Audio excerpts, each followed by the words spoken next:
Alrighty, ladies and gentlemen. So tonight we are going to be talking about dilutions. We're talking dilutions. We're talking S1s, ATMs, warrants, uh, some other cool stuff, the life cycle of a stock, how they raise capital, literally why 90% of stocks fail and how they actually keep or raise money to keep going. This is probably one of the biggest turning points in my trading career. And just a quick little backstory on how I learned this. Pete was watching my TikTok live stream, thought I was a scammer or something like that. I don't know. I'll let him talk. I don't want to put words in his mouth. But then saw me make over 60K on Quad C, which I ended that month green, even though I lost over 50K on my birthday. So I still ended that month up to over $20,000. Really good turnaround. And he was just chilling on the TikTok live. He took that trade with me. He was like, "Yo, what's this boy doing? He be making 10K a day." Joins up, and then was like, "Yo, like, did you check the dilutions on that?" I was like, "Pete, what the heck you talking about, bro? Like, you sound like a freaking like dilutions, bro. We're not. This isn't old time New York Stock Exchange. You're calling the phone. What the heck is a dilution?" And then next thing you know, he's like, "Dude, you need to learn dilutions." And since then, which it was December, okay, so we're talking 9 months. I've been studying. I've been researching. I've been utilizing this every single day, like a crazy man, so I could do this lesson because honestly, I didn't feel qualified. I didn't feel like I had the time under my belt and the money made. But now you guys have seen me make enough money with dilutions. Pete has obviously been doing this for 12 years, so he knows a lot, and so he's going to help me tonight. So we are going to be talking about dilution potential, and I'm going to put myself in this corner. Okay, so why is dilution potential important? I'm already changing up. I'm already getting pissed. Here I am, moving again. Getting pissed, Pete, getting pissed. Okay, so what is dilution? Well, I'm just going to read this. In small caps, many zero revenue companies with high cash burn are in constant need for cash. These companies release news with the sole intent to issue new supply of shares through liquidity generated by retail traders. Data can give you an insight into their intent. Okay, key point. The more dilutive the company is, the less likely the stock will continue higher. Companies will sell stock in order to raise cash, suppressing or plummeting their stock price, oftentimes creating great short opportunities. And if I stutter, I'm sorry. I've literally had 1 hour sleep in the last day. I've been working on this since like 3 a.m. this morning. Okay, so that is in a nutshell dilution. If that still doesn't make sense, just wait. I think Pete is up. You guys hear me? Yes. Okay. So I think the main part of dilutions is to understand what it actually does to the stock. And to understand that, you need to understand supply and demand. Okay. So when you're looking at a stock and its float is, let's say, 10 million for easy math. Okay. When the company dilutes, they're actually adding shares to that pool, which is why it's called dilutions. So if they're diluting by another 5 million shares, they are now creating 15 million shares for the float. And I'm trying to think of a good analogy for this. So, like, let's say you go to the grocery store and there's, 10 cucumbers and you got 10 people wanting to buy it. Okay, well, everyone's going to be fighting over cucumbers, right?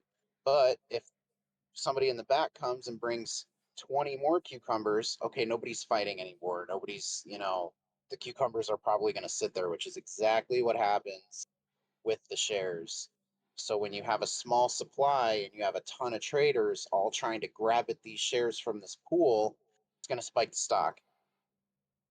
When the company dilutes, which we'll get into later about why they do it, when the company dilutes and throws all these brand new shares into the market, now you have way more shares than traders, and the stock drops. And Pete comes in and buys all the cucumbers. Yeah, Yeah, hell yeah. I Not short kidding. all the He cucumbers. shorts all of them cucumbers, bro. All right. So simple supply and demand. Another thing I was thinking of was the U.S. dollar. I mean, the more they print, the more supply in the U.S. dollar, the less valuable it becomes. That's just kind of how I think of it too. Um, Yeah, case study. So during this webinar, we are going to have 6 to 7 case studies to really break down exactly what this looks like. Now, we do not have any paid affiliation with the website that we utilize to get this information, because they take this website, or they take this information off of sec.gov to make it easier to read. It's free for sec.gov. However, the website that Pete and I use is called Dilution Tracker. If you guys would like a referral code, it's just a standard referral code. Pete just gets bonus points. It gets half off or something like that. So if you guys want access to it, just DM me and I'll send you Pete's referral code. So ticker NRBV. And it's funny because I tried to look it up yesterday and it's delisted. Kind of crazy. So quick context, it had a catalyst on phase 3 clinical trial news, was positive, not the most hype indication, and priced in through previous data release. So sometimes people are buying the stock in anticipation of this news. So in this case, it dropped, and it really was not that important because people were already, expecting it to pass phase 3 clinical trial. It recently filed a $50 million ATM. What is an ATM? Well, we're going to get into that in just a minute. But historically raised capital every pop. What that means is every time it jumps, the company will dilute shares, and it is historically known to do this. So odds are, if it pops again, it'll do this. Blah, blah, high odds of using an ATM due to less than 6 months of cash left. An all-day result is an all-day fader and did not continue any higher. So what this means is the cash position, and yes, it's recorded, the cash position, you can see they have 5 months of cash left because every quarter they are burning $22 million of cash, and in their bank account they only have $41 million left. What do you guys do when you guys have absolutely no money left? Well, you have to make money by any means necessary to pay your bills, and in this case, these guys have to sell a little bit of their company to raise capital, and they did that through the ATM known as the at the market, and we are going to get into that in just a minute. But just know, the closer the company is to zero, the higher the odds of it raising capital. Okay, because if it's got 100 months of cash left, they're chilling. They got 10 years of paying their bills. They don't need to raise cash right now. Okay, study number 2, ticker symbol NISN. Some of you guys traded this with Pete, Noah, and I this week. Okay, positive catalyst. They're a cash flow positive company, which is very rare. A very rare, I have another camera over here, that's why you guys are wondering. It's very rare that a company that we trade is cash flow positive, because usually we trade trash companies, okay? We just trade trash companies. It is what it is. They're small cap stocks for a reason, but in this case, it's cash flow positive. They're not burning cash. They have no dilution potential, positive catalyst. So you have case study 1 and case study 2. Now, I'm going to let one of you guys raise your hands, okay? Which one of this charts is which? So which one is NRBV and which one is NISN? Or just throw it in the chat. Is NISN the left one or the right one? And why?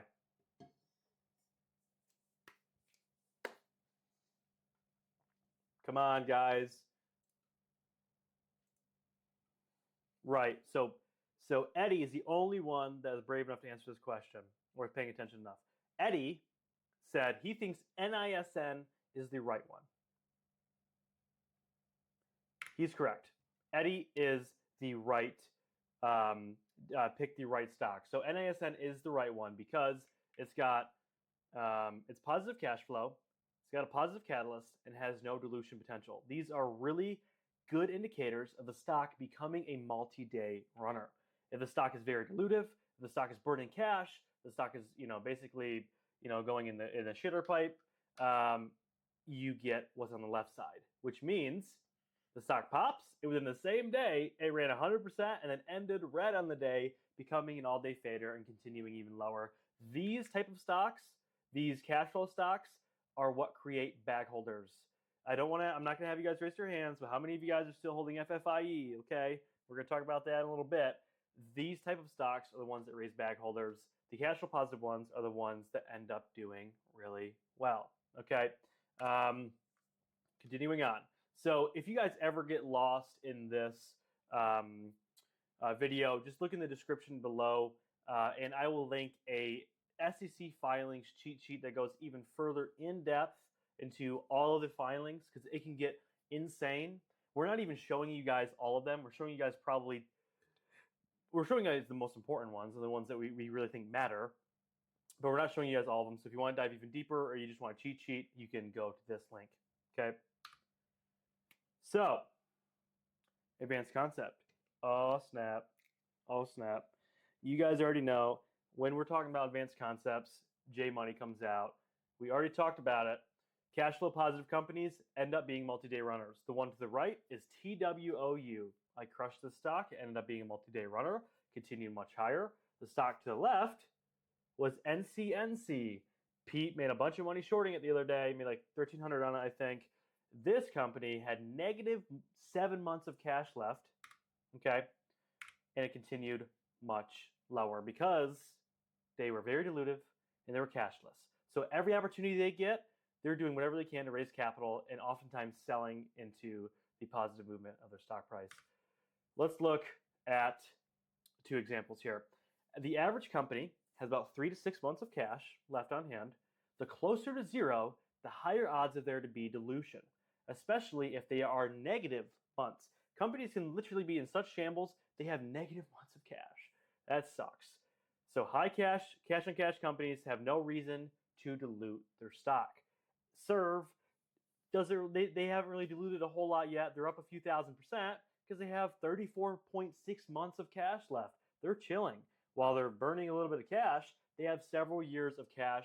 They don't need to worry about raising capital or diluting their stock right now. It's the last thing that they want to worry about. To the right, NCNC, negative 7.1 months of cash left. And look what happened to that. It popped up 50%.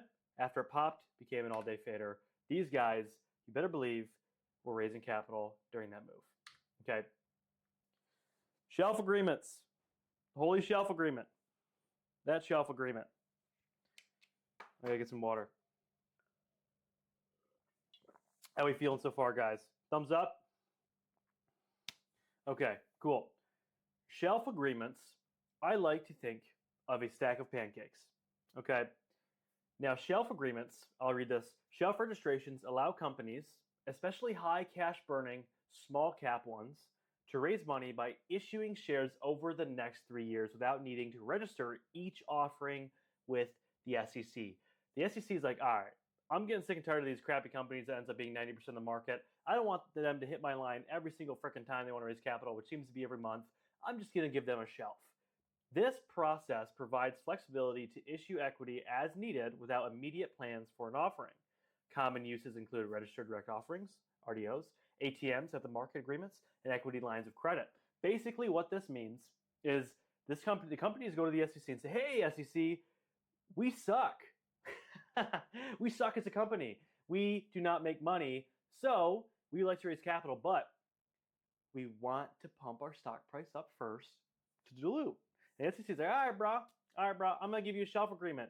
So when the time comes, as long as you file correctly every quarter and you report accurate and proper filings, I'm going to let you raise capital at your expenditure. Don't call me again. Here's a $100 million shelf. Don't call me again, bro. I'm tired of it. Your company sucks. For example, the SEC gives a company a $100 million shelf.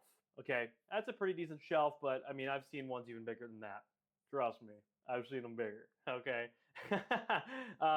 Now just imagine the company takes the shelf and then files a $50 million ATM agreement. That cuts that pancake slice in half. And now between your older brother took half the pancake slice, your older brother's the ATM, and you just made all these pancakes for yourself. But he said, I'm taking half the pancakes because $50 million ATM agreement, boom, the shelf is now cut in half. But then you're like, you know what? I want a $30 million S1. Boom. We're gonna cut it even more. So now you're like, your younger brother took some more pancakes. You're like, bruh, I got no more shelf left. I have no more pancakes left. Well, there's $20 million left on the shelf, which means at that time they could use it in future. Basically, when a company registers a shelf, they could use that capital to dilute their stock within 3 years. 3 years and then expires. Okay, so oftentimes they're going to want to do it within the 3 years. Now, if an ATM happens, it's going to basically it doesn't mean when they file an agreement, and I'm going to tell you what an ATM and an offering is. When a company files an agreement, it does not mean they sell their stock immediately. Okay, it's just basically the shelf is saying, here's the amount of money I can dilute. At how do I want to dilute it? Okay, so oftentimes companies will split it up between warrants, ATM agreements, S1 offerings. I know you guys don't know what that means yet. However, these are all just different forms of dilution so that companies can diversify their way of diluting, because you don't want to have a $100 million shelf and then a $100 million ATM, or oftentimes that won't even get approved, taking up the entire shelf so they can't raise capital, on later dates.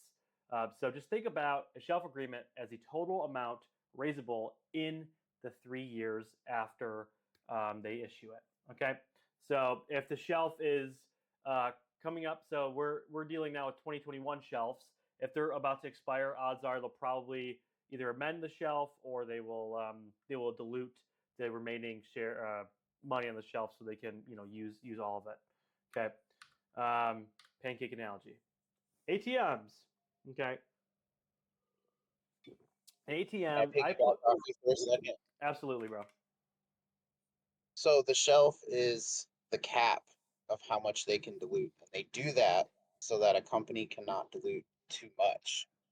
And like you're going to see here in the warrants, there's a reason that the company sells the warrants at a certain price and they can only exercise them at a certain price because they don't want their stock to go to zero, but they still need cash and money. So the shelf kind of stops that from happening. They can only dilute so much. So when they take, the 50 million ATM or the 30 million S1, it takes it from the shelf.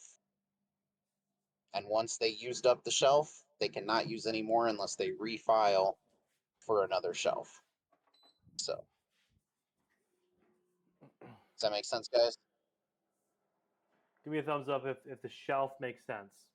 Understand? We know you guys don't know the forms of dilution, but okay, cool. Get a lot of thumbs up. And if it doesn't, we'll talk about it at the end. So, like Pete said, the shelf is the cap. Now, let's talk about, based off of the cap, how are they going to use their dilutive potential? So, ATMs. I got a little ATM picture on the bottom right because that is you going back into your broker account, having to add more money to it because you didn't know what ATMs were, you didn't know what dilutions were, so you keep longing these stupid stocks that have at the market agreements, and you keep losing. That's you. That's you in the bottom right hand corner. Okay, that is you, my friend. I don't want you to be that anymore. So let's get all zen for a moment. Let's talk about ATMs. Sound good? Okay. At the market agreements allow small companies to raise cash by selling newly issued shares directly on the open market. Constant use of an ATM can put downward pressure on a stock's price, with the duration depending on the trading volume and the company's aggressiveness. This process involves an investment bank acting as an agent to sell shares for a fee, usually 3% after SEC registration, blah, blah, blah, blah, blah, blah. Doesn't really matter. The way I look at a shelf is the way I look at an ATM is probably the scariest form of diluting, because ATMs are basically like the company has a broker with an open sell order, and whenever they want, they can click sell. Now, they cannot sell all of the ATM at once. So, for example, in this example, a $50 million ATM agreement, you're not going to see a company go, whoom, $50 million sell order. It just doesn't happen. However, they can. They have, depending. Whoa, got myself. Just know that if a stock has an at-the-market agreement, this is probably one of the worst dilutive potential things that a company can have for a long bias trader. Reason being is if there's other types of dilutive potential that needs the stock to get hit a certain price target, needs to have certain requirements. Basically, the ATM is like, okay, we don't care about any of that crap. Whenever we want to sell, whenever we need cash, we're doing it. All right, period. That's the thing. Now, think about it. If you have a broker account full of $50 million of your own company that you can sell in equity, don't you think you're going to want to sell it when your stock price is a little bit higher, therefore diluting less of your stock? So for example, if I'm selling $50 million in my own company, I'd rather do it when the stock price is at $10 a share, so I only have to give up a certain amount of shares, or 5 million shares, as opposed to selling my ATM when the stock price is at $1 and having to give up 50 million of my shares to the open market. So it's in the company's best interest to sell their stock when their stock is up. Okay? Savvy? Before I get into the case study, Pete, you want anything to add on that? So ATMs are actually great for short traders. I love ATMs because any pop that this stock has, it's going to have a harsh pull. Because, like Jason said, they're not all going to do it at once. They're not going to dump all 50 million at once, but they will dump as much as they can when they can. And anytime a stock jumps, they can dump it at any time. So I love ATMs. ATMs are great. They are really great for shorting. Not for longs. And I'll show you some examples. So case study number 3, CAPR. They had a $40 million ATM agreement signed. Their stock was doing okay. And then over the next few days, they continued to dilute and sell. Again, they're the worst form of dilution, and they want to sell it at the highest price. Great for seeing it when you see short or when you're a short bias, because oftentimes if a company has a fat ATM, they need cash bad, and they have not pumped in a while, they are going to sell as much as they can, and that downward selling pressure is going to create fake outs, okay, because they're selling at the highest volume points more than likely. So they're selling into the breakouts, and they're also selling on the backside. So you're just going to see stocks bleed and bleed and bleed and not be continued momentum. Uh-oh. You know what time it is. J-Money. The company's current valuation also plays a key role in determining whether an ATM can be used. If management believes that the current stock price is too high relative to what they think it's worth, they are more than likely to take advantage of the situation to eschew equity. They are not issued a certain amount of shares, so the company would rather give less equity for the same amount raised than more. Therefore, selling at the peak matters. Okay, I already talked about that. We don't need to go over that. Now, the IB6 restriction or the baby shelf rule limitations are important. Why are they important? Pete, why are they important? Baby shelf rule limitations. Baby shelf rule limitations. So it basically cuts the shelf into 1/3. So you can only use 1/3. And that is for the smaller float. I would probably call them nano floats. And that stops more dilution from happening. And usually the underwriter will put that on the baby shelf when it's issued. And they do that because if they see the company doing better or starting to make money or using their dilution to grow their company, they can remove that restriction. And then they can use their whole shelf. Then they can take more money. It's I think looking at this is kind of like getting a loan for yourself, and they pull your credit score. If they pull your credit score and you have great credit, they're going to give you a $10,000 loan, right? If you have bad credit, they're going to probably give you a $2,000 loan and say, come back when your credit's better, right? So that's That's a great basically example. stopping from too much dilutions from happening, because apparently some of these companies care about their shareholders, even though they go to the big table and they're doing stuff like this in the background, just completely dumping on their shareholders. So if you look up a company or a stock and they have an ATM agreement, look at the point where it says baby shelf rule limitation or IB6 restriction. If it says no, they can sell all $50 million pretty much at any point. There's no limitations. If it says yes, they can only sell a third of that ATM at the given point. So it is restricted. It makes it more limited. So for short traders, it's better to see the baby shelf rule say no. Okay? Because too many companies back in the 90s or back in the 80s would pump their stock, have an ATM, and just all of it all at once, and then leave all these shareholders like, what the heck, brah? And so the baby shelf rule was implemented. Okay, moving on. So you guys know your first type of dilutions. How are we feeling so far, team? How are we feeling so far, team? Feeling good? That's the first type mentioned. ATM agreements. Thumbs up to keep going. Turn up. I got to turn up from T-Mac. Let's go. Let's go. Let's go. Now, I personally love talking about warrants. Warrants are one of my favorite types of dilutions.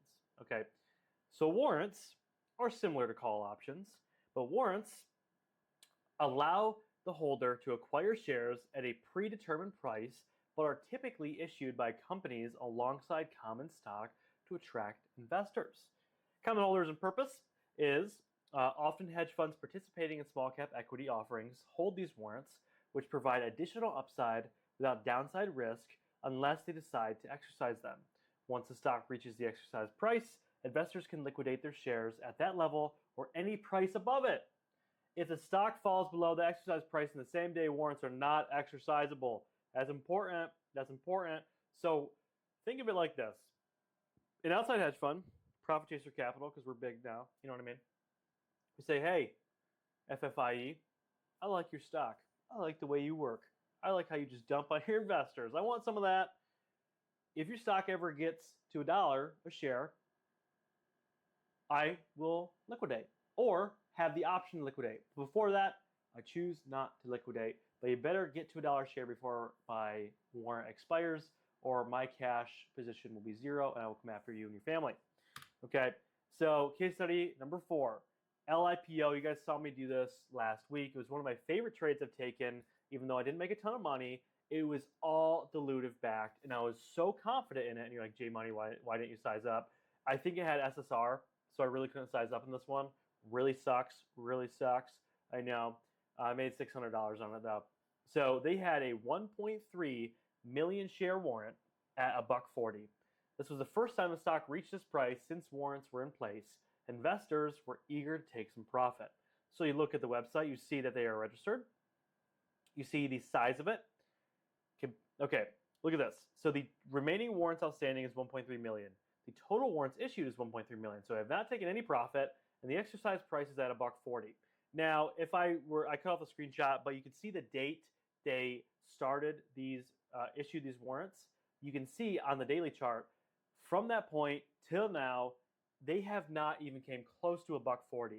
So if you're back holding a position, what do you think you're going to do when the stock finally gets to the exercise price you want after months and months of holding and holding $1 million worth? Well, odds are you're going to want to take some profit, right? Well, you can only take profit at that price or anything above it. So you can see at 140, it tried and tried and tried, faked out, tried, faked out, tried, faked out. 140 was a really hefty resistance, and I can guarantee you, bet your bottom dollar, that the hedge fund holding these warrants were liquidating at this price. Then you can see it did continue lower. This was not due from warrants being sold because, again, they can only sell at $1.40 or anything above it. So you have to really be careful when it comes to warrants, especially if they are above it. It doesn't mean that they're not going to liquidate. They can liquidate at any moment. Okay. Pete, anything you want to add to warrants? So to me, I kind of want to look at warrants as like an option. Like the exercise price is the strike price. And warrants actually do have an expiration date. And if these warrants aren't exercised by the expiration date, the investor loses his money. It just goes away. So they always try and pump the stock to get up to the warrant price to make their investor happy. So that to caveat or to piggyback off that, so if the warrant is above 140, they don't have to exercise. So what most of these investors will do who are holding these warrants is they will look at the PR or the press release or the news, and if it's decent news, they will continue to hold these warrants past 140. So when I was trading in probably 2016, 17, 18, warrants were amazing. I loved warrants because they always hit that 140 mark and dumped. Now today, most of these investors are waiting and holding, and the stock can go to 160, 170, 180.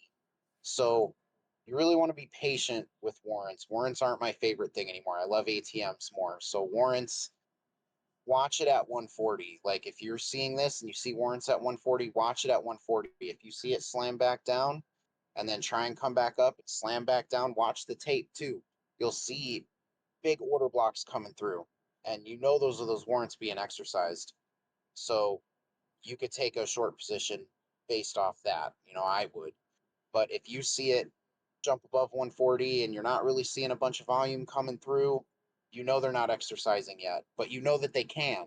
So keep that in mind when it gets to 160, 170, 180. These guys aren't stupid. They want the most money that they can get out of their investment as possible. And they take these warrants, giving this company money. The company's happy. They're waiting to exercise their warrants, and they'll dump them at 160, 170, 180.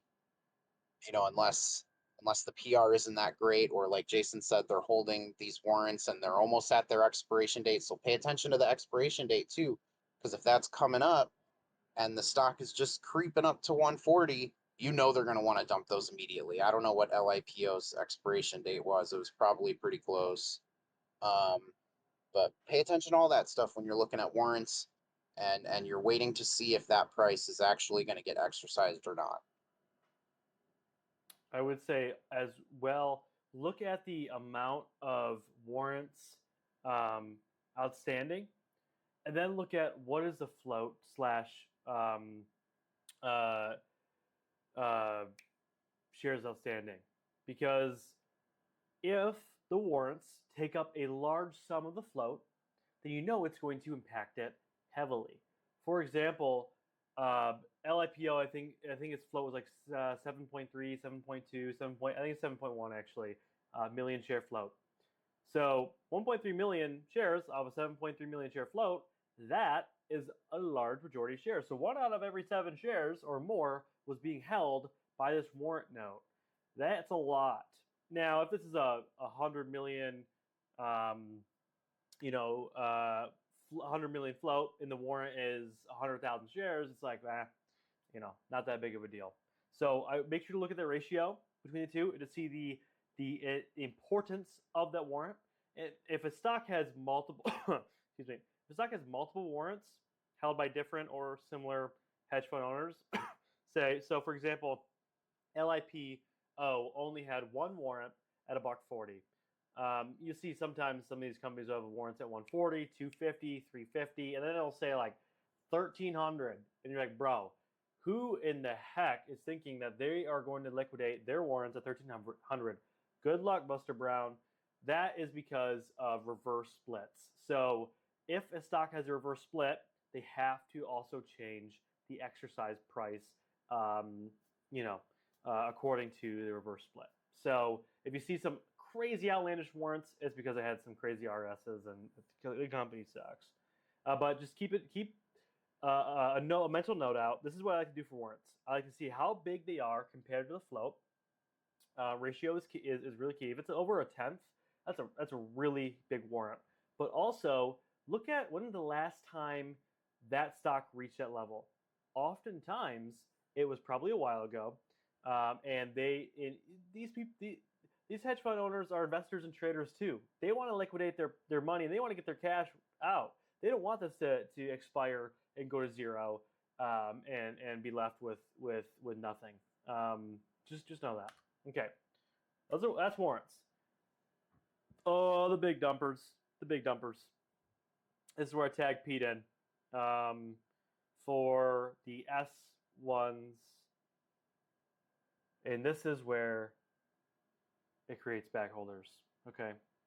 So, Pete, do you want to talk about S1s?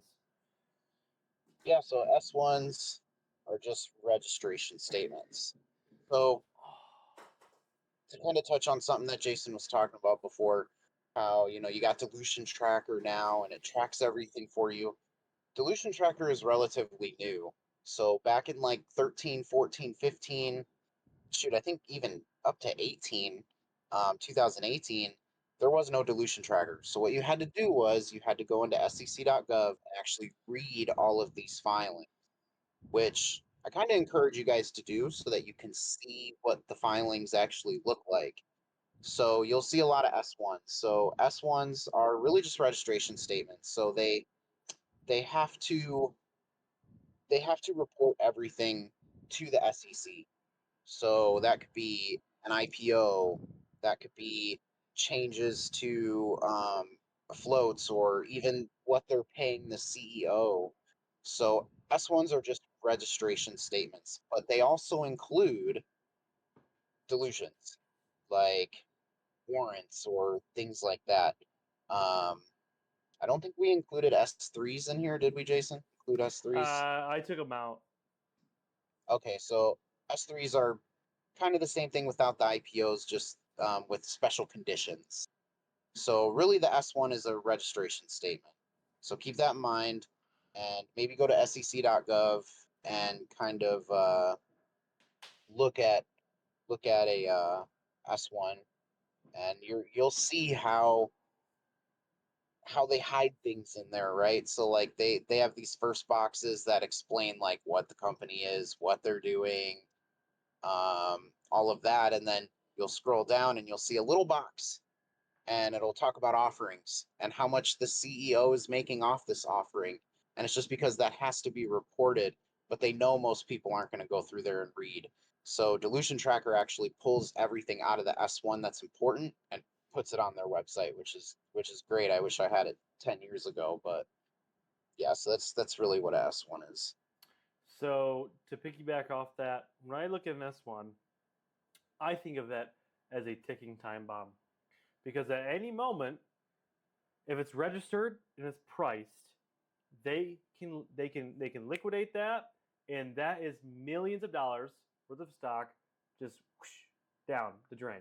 So um, just make sure that um, if you are holding, which I think I talked about. I don't want to steal my. Okay, if you are holding a multi-day runner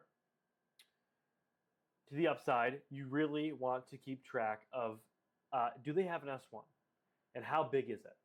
Because oftentimes an S1 will be filed, or sorry, not be filed, will turn into an RDO or any offering when the stock is a multi-day runner, because it takes several days to file, and it's not like an ATM. You can't just go log onto a broker account and click sell.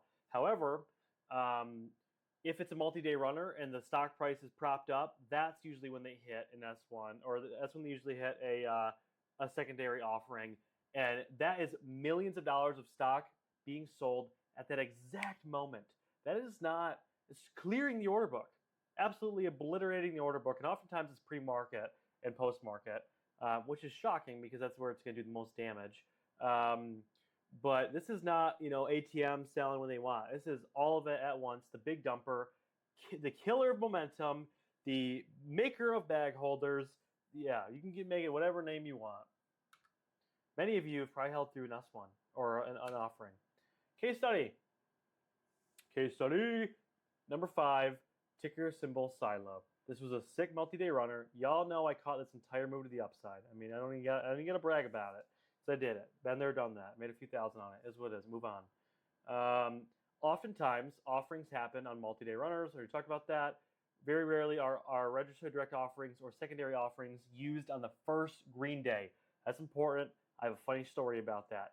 Make sure you are watching for S1s if you are swinging a continued momentum play to the long side. Day 3, Pete says he doesn't like to short on second green day. Usually because if it puts 2 in, it'll more likely put 3 in. Usually I find that on the third green day is third to fourth. When you start to see momentum fade and you start to see some backside, that's when they pull the offering. And look at this. Many of you remember that, right? I think, Pete, were you short? Or Can't remember if I took Silo. Is that after hours? this is Or no, pre-market. that's I know market. someone in our chat was short on this pre-market when it had an offering and dumped. but it was really small share size. I think you had like 1,000 shares, bro. I might have pre-market. So yeah, that's that. Now this is Pete's game. Ooh, the dilutive cycle. This is the juicy part. This is the part that I love. So please pay attention to this part because it's great. Jason, can you move your screen? Really, bro? You don't want to? I see how it is, Yeah, bro. you're Is there. You that go. okay? Press Is that release. Yeah, okay? right in the middle. Yeah, there you go. Is that okay? All right. Okay. So small cap dilutive cycle. You guys will notice this time and time again, and I'm gonna break it down so that you can understand each step. So reverse splits. We should all know what reverse split is, and this is usually what the company does first. So on the next slide, we're going to go over FFIE, so it'll make a little bit more sense. So a company will usually reverse split, 1 for 3, 1 for 5, 1 for 10, whatever, and that's really to for two reasons in my mind. One, it's to get compliant again, get it above $1, which a reverse split will absolutely do because you're exchanging 3 shares for one or 5 shares for one or whatever. But it also changes the float. So the float will be lower. And I feel like they do that so that they can dump more shares into the market with their dilutions, right? So you can see how it would just go in a huge circle. They'll do the split, they'll do some bullshit press release, spike the stock, taking advantage of mostly retail investors, me and you, right? And a lot of people will fall for it. All they do is they read the headline and it says, "We just cured cancer." And everyone's like, "Oh my God, this company is the next Amazon. They just cured cancer." Everybody starts buying, which spikes the stock, which is exactly what the company wants. But when you actually go into the press release and you're reading everything, doing your due diligence and reading it, you'll see words like, well, we might have, or it could be, or we just started the trial, things like that. And you automatically know, like, okay, this press release is straight bullshit. And then what happens next? They drop an ATM, they drop warrants, they drop some way to get company or money for their company, which keeps their shitty company alive. They get money, they pay their employees, they do whatever they need to do. And what's happening to the stock price? They're completely screwing over shareholders, long retail investors, and their stock price just dies when they dilute after the press release, after they just spiked it. And then what do again? They go right back into the reverse split. They split their shares, all that. So remember the supply and demand that we started with. All of those shares that they just created with the dilution, now they split it and they go back to 5-for-1 split. And then their float goes back to where it was. And then they do another press release. And then everyone gets all excited, start buying the stock, it spikes, they dilute again, take their money, stock dies, and it just keeps going round and round and round and round. And if you go to the next slide, Jason. The heck. So I said this earlier, or I said it yesterday at 10:20 a.m. FFIE reverse split approved, and the cycle starts over again. PR next. So if you look on TradingView, they will tell you when each split happened. So that yellow S down there is a split. So if you look, their stock was dying. They did the split, which made it die more. They don't give a shit about shareholders. They don't care about investors or any of that. They don't give a shit. And then look what they did. A PR was released at some point, and it went from, what is that, 9 up to 16. I guarantee you all of us were watching that, buying it, doing whatever we had to do. And then what did they do? They diluted. I think warrants were put out, and then they just killed the stock. And then look what happened again. Reverse split right there. And the stock was already low. It's at 30 cents now. How much lower can it go? And then what did they do? They put out some bullshit press release and it goes from 30 cents to 4. We all remember that. That was really important. That got on a lot of people's radars, as you can see with that huge spike in volume. And then what did they do again? They diluted it. I think that time was an ATM, right? Can't Well, remember. that was, remember, that was when they were late to filing that, and they couldn't use their Oh yeah, ATM, and so yeah, I always said someone costed that company $100 million, and he's definitely got fired. yep. So just yesterday, the board of FFIE, Faraday Future Intelligent Electric, they sat down and approved another reverse split yesterday, and all the PRs just started coming out today on August 1st. I saw it. I got some kind of a notification on it, and then you could go look it up. They had to file something for it, and they did. They filed it today. And what do you think's going to happen next? Press release. They're probably going to try and spike it, make more money for their company. Now, there is another way this can go, and that's back to OTC land, which is over the counter and their company's done being listed. But with the track record of FFIE, I think I was shorting FFIE on that first split. I think me and you were Jason. I don't know. I can't remember. Maybe on This that one, one. or this Yeah. one? Yeah. Yeah. Yeah. Well, I was shorting it there, and then I shorted it again there, and I think that's when I was with you guys, and we all caught that. But you could see the cycle. I did Huh? guess. That's when you Oh yeah, called me when that's I was at Walmart. And you're like, what the are you yeah, doing? yeah. You were long. That's right. No, I was short. I Uh, was shorted way too early. It's a problem. oh yeah, that's right. Okay, okay, okay. So you guys could see the cycle: split, PR, dilution, split, PR, dilution, and honestly, like we'll go through on why the company does that at the end, but that's the cycle of what they're doing.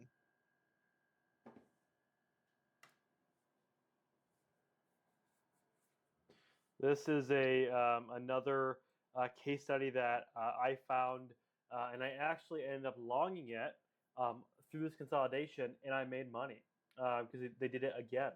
And it's funny, depending on who they file their S1 with, um, like Roth Capital Partners, there's certain brokers or certain banks that are known for pumping and dumping. So you keep an eye on that. When you see who they are filed with, I could probably name the trifecta of pump and dumps are. I'll get back to you. If I'm editing the video, I'll put it here. But anyway, Roth Capital Partners is part of the trifecta of pump and dumps. You can see they filed an S1. They had a 1-to-20 split. They had some COVID news pump. They went from $8 to $20.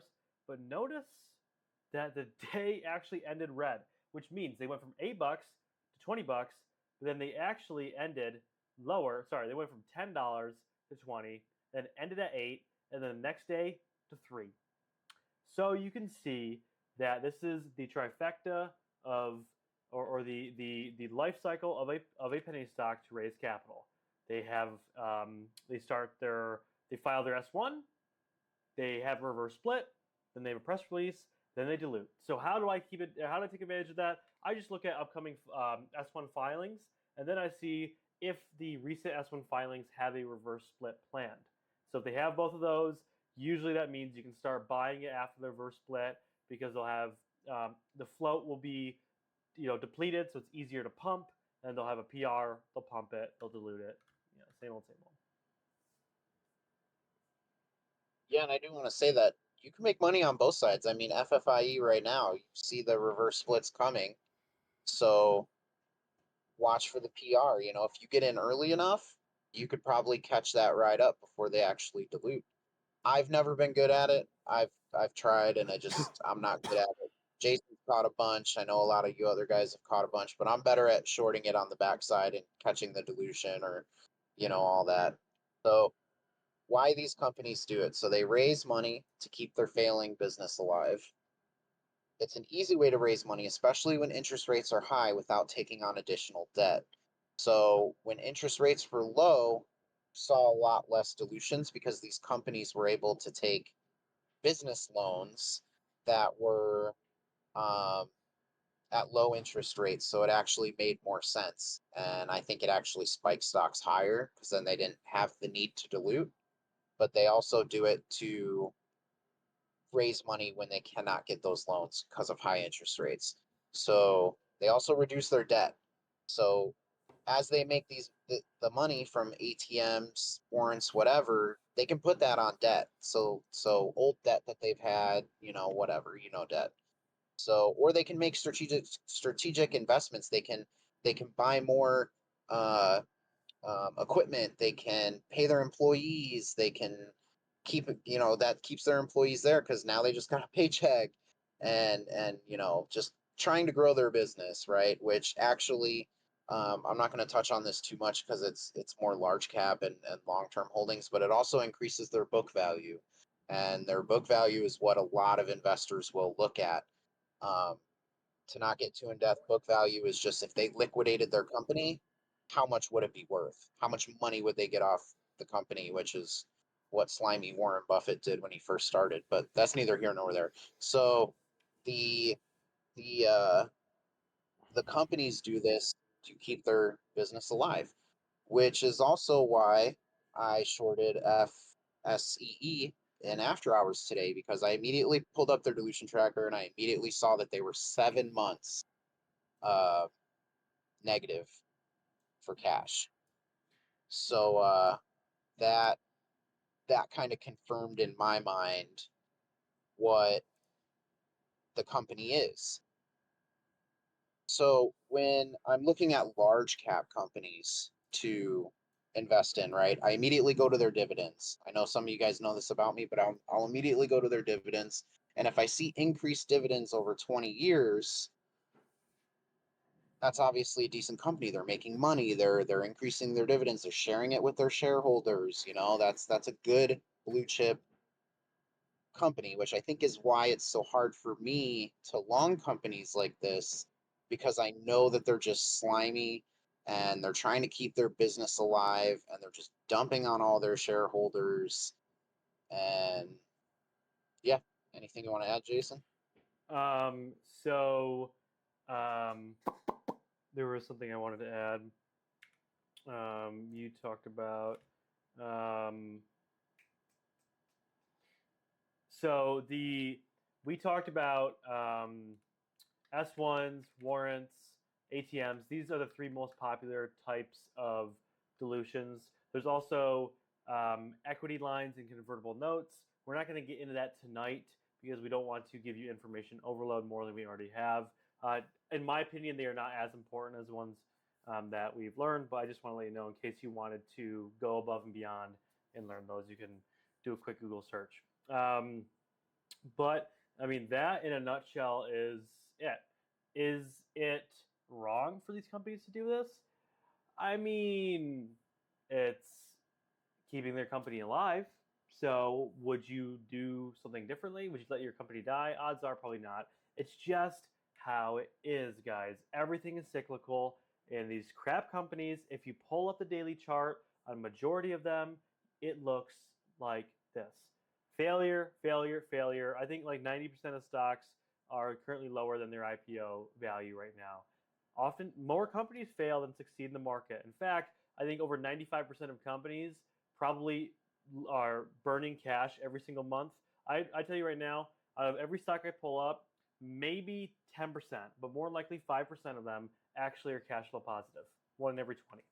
So these companies are dying. Long term, they're terrible holds. That's why the longer you hold these stocks, the more likely you are to lose a lot of money and become a bag holder. Okay, so cutting your losses on stuff like this is very important because odds are they will come back to Neverland. Okay, so if you are long bias, make sure you look at the dilution potential so you do not become a bag holder. If you are short bias, make sure you look at the dilution potential so you do not get short squeezed if they do not have any dilution potential. But if they do, you know you can size up and be more confident. Okay, um, but this is I do want to add one more thing in there. We got one more slide to go through. So this seems pretty illegal, right? Like it should be illegal. But do you guys know why it's not illegal? Is because they file with the SEC and they make it public information what they're doing. And that makes it legal because they are telling everybody what they're doing. And the problem with that is we all know I've done it. Jason's done it. We've all done it, where you're not going to read an entire filing. You're not going to read the entire press release. And they know this, which is why they put in the headline, "We cured cancer," till you actually go in and read it. I'm kind of thankful that I was trading like back in the day, 2012, 2013, because I had to go through those filings. I had to go through and read them. And that is why it's not illegal, because they make it public information. Like Jason was saying, is it slimy? Yeah, but at the same time, if you were the CEO of a business and you needed to raise cash and you were a publicly listed company, would you do it? I would. Yeah, I mean it's part of being a business owner and being a survivor. But that is going to conclude the lesson of dilution potential. We are now going to move on to the Q&A portion. This is a really valuable portion. Those of you guys, even if you do not have any questions, I highly recommend you stick around to listen to questions that other beginners might be asking. I'm still going to keep recording, so this will continue any Q&As. So if you are watching the recording version, that's what we're doing now. So the first question I saw is T-Mac said, "What is the average time frame for this life cycle?" I'll tell you personally, usually speaking, I mean, first you want to see how many months cash left they have on hand. If it's 15 months or 10 months, odds are they don't need to do it right away. They can actually wait for a real catalyst for the company. But if they're in dire need, usually I'd say probably 3 months. 3 months seems to be average between S1 and RS filed and when they start to pump and dump. I'd say about 3 months.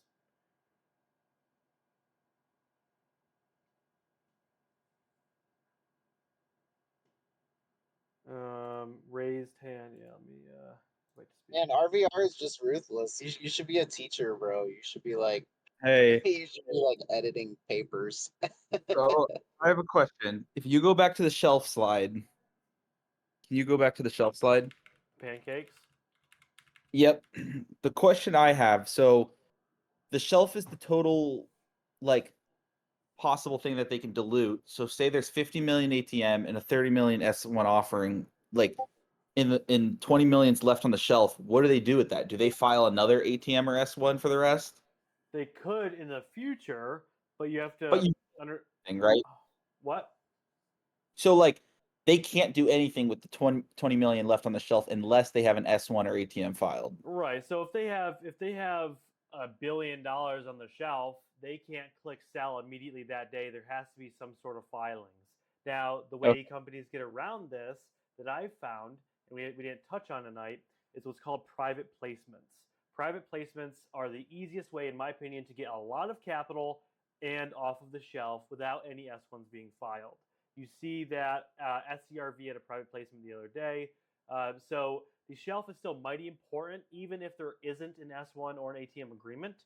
However, the odds of it happening are much lower because it takes time to file those agreements. So if it's Okay. say it's a penny stock that hits our scanner and it's got $100 million shelf, it's got 20 million left on it, but they've used all the ATM and there's no S1. Well, I don't really care. It's a very low dilutive potential stock because it takes several days to get that into effect, and odds are I'm going to be long gone before that even happens. As far as my position. Okay. So let's say there's 20 million left on the shelf, no S1, no ATM filed. You should be okay unless they file one of them, unless it's the rare occasion where it's a private placement. Yeah, I mean, in theory, am I going to be long-term holding if it's got a fat shelf? Possibly. More likely not. I think SCRV has a shelf. They don't have any S1s or any ATMs, so they had to go or warrants. So they had to go the private placement route. But at the end of the day, they can't do a they can't. Private placements are very small. They can't do their entire shelf off of a private placement. So I would feel comfortable doing a continued momentum play if the stock has a shelf and doesn't have any other agreements on top of that. So if I was to see something like that where they have a shelf and there's no offerings, I would really be looking at one, how much cash they have left, and two, how much their stock is spiking. Like we've seen some stocks that have spiked 1,000%. Okay, so like if you want to trade it, just know that that shelf is there and that they can drop an offering at any time.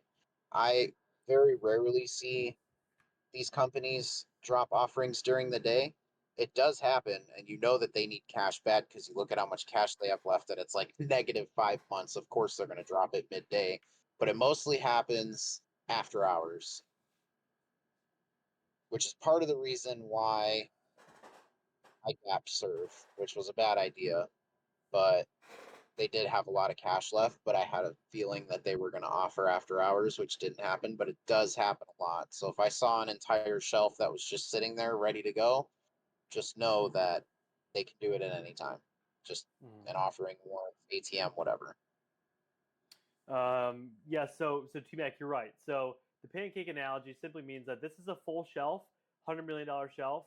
There's been no filings. There's no way to dilute it. But when they start taking ATMs, start taking warrants, start taking S1s, you're taking shares off of or dilutive availability off of the shelf until the shelf goes to zero, and you've used up all of your shelf. So you'll see stock will have a 2022, 2023 shelf, and it'll have current raisable amount $0 because they've used all the pancakes. They've eaten all the pancakes, and there's no more dilutive potential. But if you have a full stack shelf, none of the pancakes have been eaten, and they're in debt, and they need money, odds are they're going to start diluting some of that shelf and taking shares off the table. That makes sense. Cool. RVR, what was your question? It's easier just to type it out.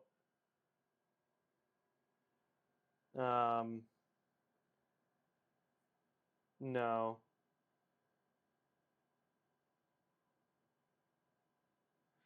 Any other questions? While they ask their questions, can we go to that last slide real quick? I did want to touch on this a little bit. So like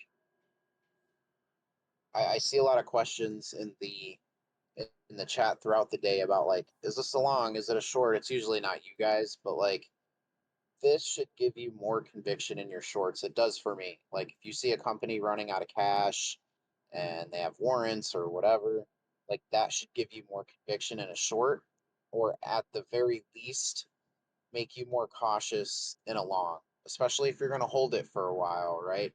Even if you have to increase your size a little bit so that you don't hold as long, I would prefer you do that than wait and get dumped on by a warrant or anything else. So it could be really good protection in your longs. Like this says, for instance, if there's warrants at 140, you don't want to be buying at like 138. Yeah, it's a breakout. Yeah, it's this or that, or it looks great. There's warrants at 140. They could execute them right away. Just like that. And you do not want to be long.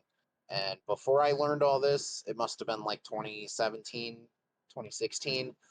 I'm sure that I got dumped on plenty of times being long. And now that I know this is why I only short. You will very rarely see me go long, which I'm trying to get better at, but it's so freaking hard knowing that these companies are doing this. You know what I mean? So use it in your trading those ways. So this is what it looks like on the website. Again, we're going to link Pete's referral code at the end of this so you guys can sign up. This is what the website looks like. You can go through it and you can see based off of the company's financials and based off of what they have as far as dilutive potential. So this one is VSE. This was the stock Pete shorted and made over 5,000 on when all of you guys are playing Tweedledee Tweedledoo this afternoon. Look at that. The overall risk is low, but look at the cash position. -7 months. They already have some dilutions in place. That's what those yellow bars are right there. They got SPAC warrants. Oh, we didn't touch on not registered. So if it says not registered, they cannot use them yet. They have not registered them, so they cannot use those. Yeah, or right you'll there. you'll also see where's their ATM? Come on. Sometimes you'll see it'll say terminated. If it says terminated, it means they can't use it. But look how dilutive FFIE is. These are all warrants, and obviously some of the exercise prices will never get hit. But look at, I mean, their ATMs they have. Now, do they have any more of their shelf left? They have some that's not limited by the baby shelf, so they can liquidate all at once. And they've sold a little bit of it, but they really have a majority left. Equity line shelf. Okay, so for example, this is a newer shelf that they've registered. They have taken $13 million off of the current raisable amount compared to the $16 million compared to the shelf capacity of 300 million.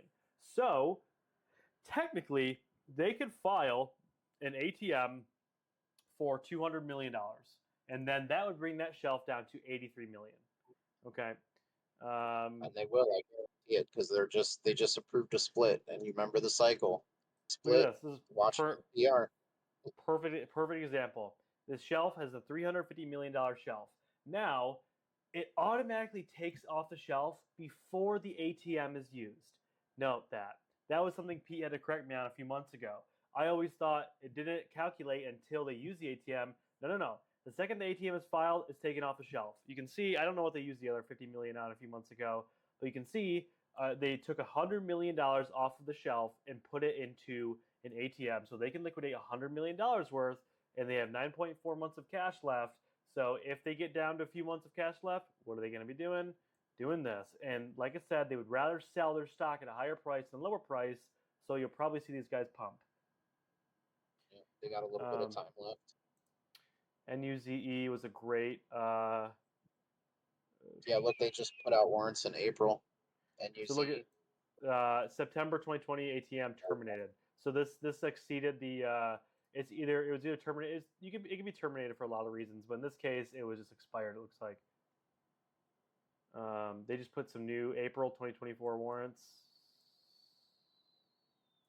Looks like they already used them. Huh. Over here, $1.32, 200,000 shares. Ooh, can you show them the education section too? Yeah, so they do have learn dilution. They do have a lot of decent information in here if you guys want to read more. You guys go through that. Read every single one. We also have this recorded, so if you guys need to watch this back, there's no videos, unfortunately. It's just it's like this, which it's very helpful. But if you guys are more video people, then it's old school reading. See, that's why people don't read the filings or the PRs just too much, and they know that. So right now, if I'm looking for building my weekly watch list, I'm trying to find stocks that are very high risk and high dilutive and cash need, like this. This is a withdrawn. This is withdrawn S1. So companies do this. If they have other means of raising capital, you'll see them withdraw their S1. This gives investors the confidence to buy their stock. I mean, they're going to hit it again anyway because they found other ways, like right here, the ATM. That's what they're doing. They're saying, hey guys, we're not going to dilute. We'll withdraw our S1 to prove it. It's like, oh, cool, let's buy. And it's like, oh wait a minute, we have an ATM right around the corner with $5 million ready to rock. Have you ever checked out their reverse split section? That's like the beginning of the cycle. I like that section. Usually I'll wait for them to do the PR and their stock to spike before I even look at them. But this section is great too because right there, I only look at the upcoming ones. Yeah, like the upcoming ones, 8/8/24. So that's what's next the week? soonest one? XYLO. So yeah, these are the ones that are starting their cycle back over again, and as you watch these longer, like look at KITT. How many times have you guys seen that one? Or Lucy. Yeah. Look at Lucy down there. As you guys just watch these over the coming months, you'll see the same ticker over and over and over and over again. So then you'll see the ticker spike, and you're like, all right, this is my chance. This is a short, Or if you catch it before the PR, like FFIE right now, I'm not saying what to buy or anything, but I'm almost 100% sure a PR is coming. It might be tomorrow. It might be in December. I don't know. Oh, but I just looked at something. Sorry to cut you off, Pete, but remember RDHL today? Yeah. So those of you guys who are long bias, this would have helped you, right? Look at the exercise price, 75 cents. Look how many shares that was. If you go look at high a day, I wonder what it was. Let's pull up Hammer here.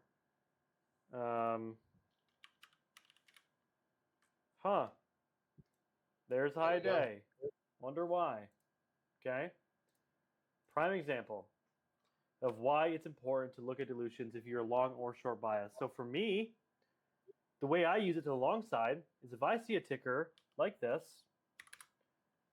that has got low risk, that is cash flow positive, and it's got a shelf, but you can see it's a 2018 shelf. It's got $14 million raisable, but they don't have any way to do it. They have no ATM, no warrants, none of that.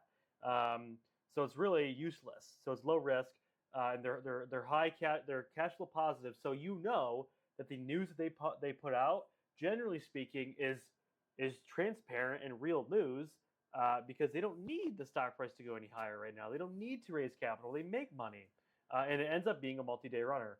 TWOU, you guys saw me do this. Now TWOU is kind of interesting because they lied about a lot, but they were cash flow positive, and they look at the news, and they, these guys are multi-day runners, and they're still holding their momentum. Now here's something that's interesting. If you see a stock like this continually put out reports, and try to prop that price up like MIRA. You can see they were trying to put out duplicate reports, try to hold that stock price up. Oftentimes, We can see your. Sorry to cut you off, but Hammer's in the way. Cool, thank you. Yep. MIRA. This is a good example of a liquidity trap or any sort of traps. So this is not a liquidity trap. Sorry, this is just a insider trap. So you see that it made a monster spike. They are low risk, but they're high cash need. They really need the cash bad, but they have no way to. They have no shelf.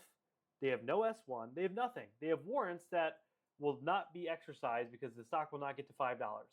Okay, so they need cash and they have no way to do it. However, by propping the stock price up and reporting some BS duplicate reports, what they're trying to do is trying to hold it at a decent price point so that they can get the filings in place, and then they can liquidate, and they can start making they can dilute their stock. So they're trying to delay the inevitable so they can actually dilute their stock. So if you see this and they're low risk, just know that it's coming.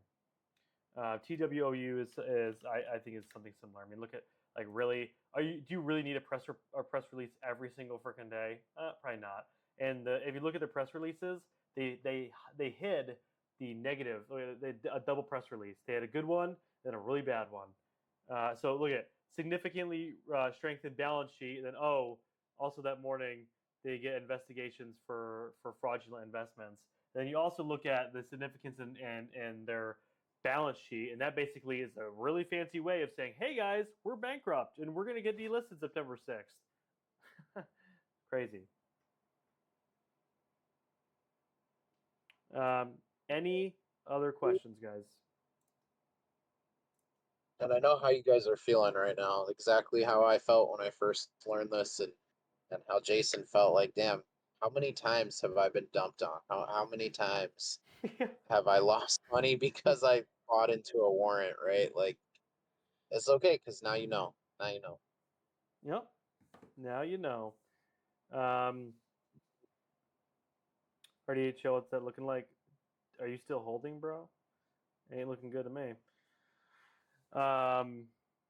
So that's going to complete the dilution part of the course, guys. If you ever have any questions on dilutive potentials, or if you are a future student of ours and you're watching this and you're still confused, you can request a one-on-one from any of our head traders, and we can try to break it down or show you more live examples. However, the best way to learn is Pete and I's weekly watch list. We decipher hundreds of stocks every day or every weekend. We find the best dilutive potential ones. So if you guys want to learn, my opinion, go to the weekly watch list. Go look at our past watch list and what we were looking for, and then what truly happened. Okay, that is a great way to learn, and that is how we use this information to make money and to form a bias. And I put that in my weekly watches all the time. I want to make 2K tomorrow after this. Bro, it's crazy. I think we missed a question though. What do you miss? Noah kind of answered it, but like, who was it? Carmel said, so basically you wait for the price to hit the warrant target and you short. Not necessarily. That's why I was saying you wait to see, you watch the tape, and you can see the orders going through. And if you see huge orders going through and the stock's not going anywhere, because volume can prop it up. Back in 2020 when there was so much volume, like if a stock is trading 75 million shares on the day, what is a million share warrant going to do? Not a lot, and it would just rip through it. So you don't want to take the short right away. You want to get more information. You want to watch the tape. You want to see the price action and all of that. Fat ATM, fat shelf. I mean, And I know it sucks, but you guys know trading. Nothing is for sure. Nothing is absolutely going to happen just because you want it to. So I hate absolutely. it too, but it is the way it is, or it is what it is, I should say. But this gives you a lot more information on why, the how and the why and the what the hell's going on, or the what do I do, right? S1 offering happened mostly pre or after market. Usually speaking, what I've found is yes, and which is weird because you'd think they'd want to do it when there's more liquidity on the table, so it doesn't obliterate their order book. But I mean, hey, you gotta think what $2 million seller is going to do to an order book after hours when there's $100,000 worth of buying between 10 and 7. It's going to dump the stock.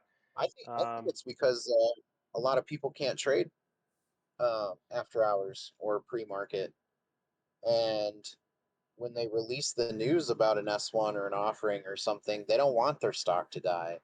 So I think it actually helps them to do it after hours, which really screws over longs during the day who can't trade after hours because you wake up and you're just screwed. Yeah, Yeah, I, no kidding. I have a feeling. But just so you all know, J Money's back. I love doing the webinars, the high value ones, especially because Pete's helping me. Like I said, I haven't done anything like this since last August, so I'd love to do some more education. If there's any more topics that we can cover in the future, yes, I know I look like a DJ. How do you think I pay my bills? You really think I make money trading? Nah, I'm a DJ. All right, this is my night off. Cool. Any questions before I leave for J Money or Pete? I think we covered everything. Appreciate you guys for staying up this late. It's almost 10 o'clock at night. We're killing it. We've been going for about an hour and a half, which is what I expected. If you guys have any more questions, please do not hesitate to reach out to us. We're here to help, but we're here to make money. Most importantly, why are you doing this if you're not here to make money? That's our goal here. So if we can help you make money, that's why we're a company, and that's our mission. So we'll see you guys in the live stream. It'll be just Pete and Noah tomorrow. I have a golf tournament. I will not be attending tomorrow. I am still swinging some ISPO. That's about it. A pretty decent week for me, like 3K week. Nothing too special. Cool. Appreciate the comments. Thank you, Pete. You are a huge help to the community. We really, really appreciate you, bro.